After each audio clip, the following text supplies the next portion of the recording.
In the early days of February, India made a bold move. The government announced one of its largest increases in capital spending for the upcoming fiscal year.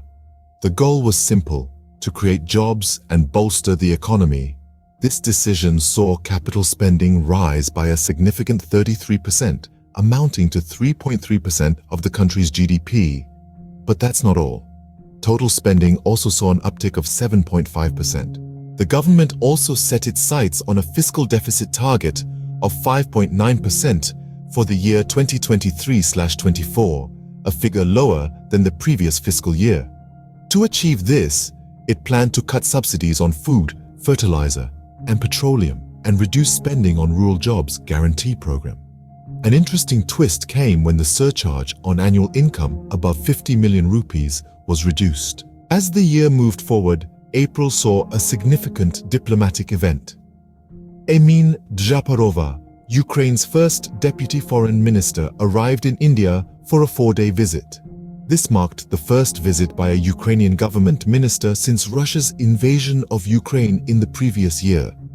India, maintaining its non-aligned approach to the war, took this opportunity to discuss issues such as food security, energy security, and fertilizer shortages, which had all been impacted by the war.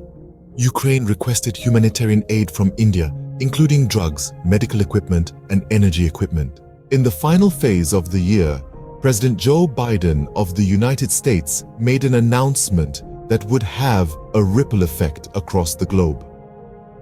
In a 3-day summit in Washington, D.C., Biden expressed his support for a permanent spot for the African Union in the group of 20 nations.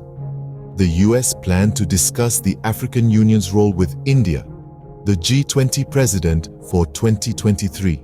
To recap, the year was marked by significant economic decisions, diplomatic maneuvers, and global interactions. From a major increase in capital spending and changes to fiscal policies, to diplomatic visits and discussions around global issues, India navigated a complex web of national and international affairs.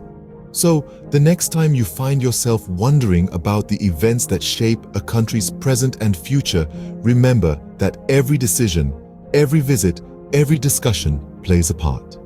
It's a fascinating dance of economics, policy, and diplomacy, a dance that continues to shape the world we live in.